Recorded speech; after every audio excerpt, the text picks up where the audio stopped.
The sky turned the color of old bruises that Monday afternoon in Moore, Oklahoma. Jennifer Don stood at the window of her third-grade classroom at Plaza Towers Elementary, watching the western horizon darken into something that made her 20 students grow quiet behind her. The sirens began their wail across the flatlands, that rising and falling cry every Oklahoman knows in their bones. She turned from the glass and looked into the faces of children who trusted her completely. Their backpacks still hanging on hooks along the wall, their math worksheets abandoned on desks. "We need to get into the hallway," she said, keeping her voice steady even as the fluorescent lights began to flicker. They lined up the way they'd practiced during drills. But this time no one giggled or whispered. The hallway smelled of industrial cleaner, and the faint sweetness of construction paper from bulletin boards that would soon be kindling. Jennifer was 27 years old, married to her fiancé Nile Rogers, and 8 weeks pregnant with their first child, together, a secret she carried like a small flame beneath her ribs. She had 2 daughters at home, 6-year-old Kerry and 3-year-old Kylie, who would be wondering where their mother was as the storm bore down. Her classroom of 20 third-graders huddled along the interior wall, some with their hands pressed over their ears against the growing roar. She knelt among them, feeling the concrete floor cold through her slacks, and began counting heads one more time. Nicholas McCabe sat closest to her, a 9-year-old with an infectious grin who could charm his way out of trouble with a single smile. The lights went out completely, plunging the corridor into a darkness broken only by emergency exit signs casting their thin red glow. The wind outside changed pitch, no longer howling but shrieking, a sound like the earth itself was being torn open. Jennifer spread her arms wide, pulling children close, trying to cover as many small bodies as her reach would allow. "Get down!" she called out over the noise. There weren't any lights on, and they were all scared. Her left arm curved over to students pressed against the wall, and her right hand found Nicholas, resting on his back as she crouched above him. She looked up toward the door at the end of the hallway just as the entire world exploded into chaos, the ceiling lifting, the walls beginning to fold, the air turning solid with debris. Before we continue, leave your like, share our story, and subscribe to the channel. Thank you. The building came down on them like the hand of something vast and merciless. Steel-reinforced concrete block walls, ceiling joists, roofing material, insulation, desks, computers, books. Years of accumulated school life, all of it compressed into the space where 21 human beings were trying to survive. Jennifer felt the impact drive her down, felt her sternum crack, felt vertebrae in her spine fracture under the immense weight of the collapsing structure. The pain was immediate and total, radiating through every nerve. But she kept her arms where they were, curved around the children beneath her. She couldn't see anything in the absolute darkness under the rubble. Couldn't breathe properly with the crushing pressure on her chest, but she could feel the small body of Nicholas McCabe still under her palm. "Just keep calm," she told him, her voice barely more than a whisper now. "They will come." She heard him crying, heard him say he couldn't breathe, heard him say he didn't want to die. Time became meaningless in the wreckage. Jennifer drifted in and out of consciousness, pinned beneath tons of debris, her pregnant body broken but still breathing. She didn't know if it had been minutes or hours later she would learn.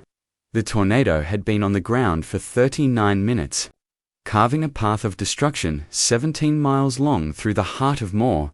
She kept her hand on the boy beside her, kept murmuring reassurances, even as she felt him grow still. Somewhere above them, the sky was clearing to that peculiar brightness that follows violent storms.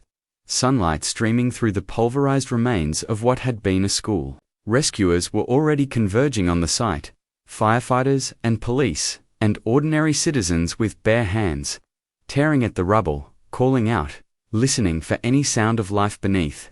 Jennifer heard voices, distant and muffled, and tried to cry out, but couldn't summon the breath. Someone found them, as the afternoon wore on into evening. A hand reached down through a gap in the debris, touching her head, and she heard a voice saying, they knew she was there, they knew. When they finally pulled her from the wreckage, an iconic photograph was taken, firefighters lifting a debrick-covered woman. whose body was still curved protectively, even as they freed her, whose arms had remained wrapped around the children she'd been trying to save. One of the students she'd sheltered was pulled out alive, moments before her, his injuries survivable. The other, Nicholas McCabe, was found buried beside her, his small body still beneath her hand. She was rushed to the hospital with a fractured spine, fractured sternum, lacerations covering her arms and torso, and a deep cut in her palm where a piece of rebar had sliced through. For 2 days, on a psychologist's recommendation, no one told her how many of her students had died. On the 3rd day, they told her the truth she had already sensed in the careful way nurses spoke to her. In the silence that filled the room when she asked about her class, 7 of her 20 students were gone.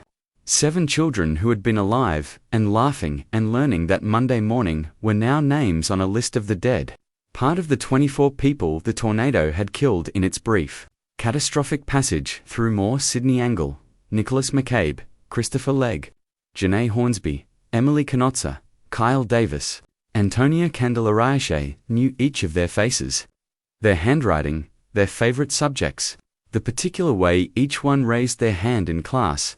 The grief was a physical thing, heavier than the rubble that had pinned her, and she carried it alongside the small life growing inside her, refusing pain medication for fear of harming the baby, even as her broken bones began the slow work of knitting back together. She lay in that hospital bed, her fiancé Niall at her side, and understood that the tornado had changed her in ways no amount of healing would ever fully reverse. The weeks that followed were a kind of purgatory. Jennifer couldn't walk without assistance, couldn't hold her young daughters without wincing, couldn't sleep without the moment of collapse replaying in her mind. She wore a full back brace for weeks, her fractured sternum making every breath a conscious act. The mental wounds went deeper than the physical ones, a darkness that no X-ray could reveal and no cast could mend. She visited a psychiatrist weekly, trying to process the impossible weight of survivor's guilt. Why had she lived when 7 of her students hadn't? What had she done wrong in those final seconds? Could she have positioned herself differently, protected one more child? The questions circled endlessly, vultures over carrion. Meanwhile, her pregnancy progressed, her body doing the work of creating new life even as it repaired the damage from trying to preserve others. 7 months after the tornado, on December 21, 2013, Jennifer gave birth to a healthy baby boy. She and Niall named him Jack Nicholas Rogers, the middle name a memorial to the student who had been closest to her in the rubble, whose smile she could still see when she closed her eyes. It was a choice that brought her grief and comfort in equal measure, a way of keeping Nicholas McCabe's memory alive in the daily rhythms of motherhood. Diaper changes and midnight feedings and the small miracles of watching an infant grow. She held her son and thought about all the children she'd held that day in the hallway, how she'd tried to be a shield between them and the storm, how some had survived and some hadn't, and how the randomness of it all was almost more than the human heart could bear. Her older daughters, Kerry and Kylie, were gentle with their new brother, patting his head and cheeks, and Jennifer warned them to be soft, to be careful. Her voice catching on the word careful, because she knew now how fragile everything was. Plaza Towers Elementary School was rebuilt with safe rooms that could withstand EF5 tornadoes, concrete and steel shelters built to FEMA standards, places where children could huddle during the next storm and actually be safe. Jennifer Rogers, as she was now known after marrying Niall, watched the construction from a distance, still working through her recovery, still seeing psychiatrists, still finding it hard to locate her smile. She told reporters she wanted to return to teaching at Plaza Towers when her doctors cleared her, that she felt like there was still a big piece of her in that place, that she couldn't let the tornado take everything.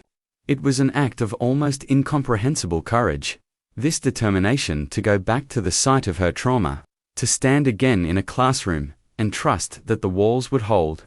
Her fellow teachers understood Crossmore and across the country. Educators had watched the news coverage and thought about what they would do in the same situation, whether they had that kind of bravery in them. The story of Jennifer Dawn Rogers became something larger than herself, a symbol of the impossible choices teachers face and the love that drives them to put students' lives before their own. She hadn't sought attention or acclaim, she'd simply done what teachers do every day in less dramatic ways. Trying to keep children safe, trying to be the adult who stands between them and harm. The photograph of her rescue, debris covered and protective even in extraction, circulated widely, becoming an enduring image of the Moore tornado. Alongside pictures of the flattened neighborhoods and the 7 small benches of the memorial that would later be built at the school. Each bench bore the name and personality of a lost child, decorated with things they had loved: sports, butterflies, music. Jennifer would visit that memorial, would stand before Nicholas's bench, would think about how his father Scott had cried when he learned about the baby's name, had said it was an honor but so hard because Nicholas had been his only son. The weight of it never fully lifted, but Jennifer learned to carry it differently over time. She went back to work at Plaza Towers Elementary, walking past the memorial each morning, entering classrooms that now had reinforced walls and safe spaces built into their very architecture. She taught new groups of third graders, learned their names and faces, watched them grow and learn, and tried not to think about percentages. 7 out of 20, 35%, gone. She was a mother to 3 children now, wife to Niall, teacher to dozens more students as the years went on, and she moved through her days with a particular quality of presence that comes from having looked into the abyss. When storms approached and the sky turned that familiar bruised color, she felt her heart rate quicken, felt the phantom weight of rubble on her chest, but she also felt the determination that had kept her arms wrapped around those children even as the building came down. She had done everything she could, everything any human being could have done, and sometimes that had to be enough. In quiet moments, holding her son Jack Nicholas, as he grew from infant to toddler to child, Jennifer Rogers thought about grace and survival and the mysterious mathematics of tragedy. Why had some lived and others died, separated by mere feet, by the angle of falling debris, by factors no one could control or predict? She didn't have answers, only questions that theology and philosophy and psychology could address, but never fully resolve. What she had instead was a testimony written in her own body, the scars on her hands and torso, the vertebrae that had healed but would always ache before storms, the son whose middle name was a prayer and a memorial.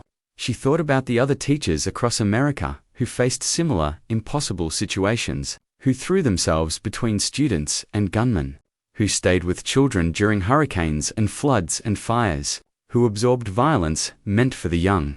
She was part of a fellowship she'd never asked to join, united by sacrifice and trauma, and a love that superseded self-preservation. What remains, years after the tornado tore through Moore, is not just the rebuilt school, or the memorial benches, or the new building codes requiring safe rooms. What remains is the example of what one person will do for children who aren't their own. The instinct that makes someone spread their arms wide and say, "Get down," even as the sky falls. Jennifer Rogers' story became part of the larger narrative of that terrible May afternoon, alongside the woman who survived with her dog and praised God in the rubble, alongside the families who lost everything but found each other, alongside the community that rebuilt despite knowing another tornado could come. Her heroism wasn't singular, but representative of thousands of teachers who face that daily calculus of how much they're willing to risk, how far they'll go, what they're prepared to sacrifice. The answer, for Jennifer, and for so many others, is everything spine and sternum and peace of mind, whatever it takes to stand between a child and harm. This account is drawn from verified reporting by CBS News, NBC News, CNN, and multiple news outlets that covered the May 20, 2013, Moore tornado extensively. Jennifer Dawn Rogers' heroic actions at Plaza Towers Elementary School, where she used her body to shield her students as the building collapsed around them, became one of the defining stories of that disaster. 7 of her 20 students died in the tornado, including Nicholas McCabe, for whom she later named her son. Her testimony of selfless protection and the long recovery that followed remains a powerful reminder of the courage teachers display daily, and the particular grace required to continue serving, even after unimaginable loss.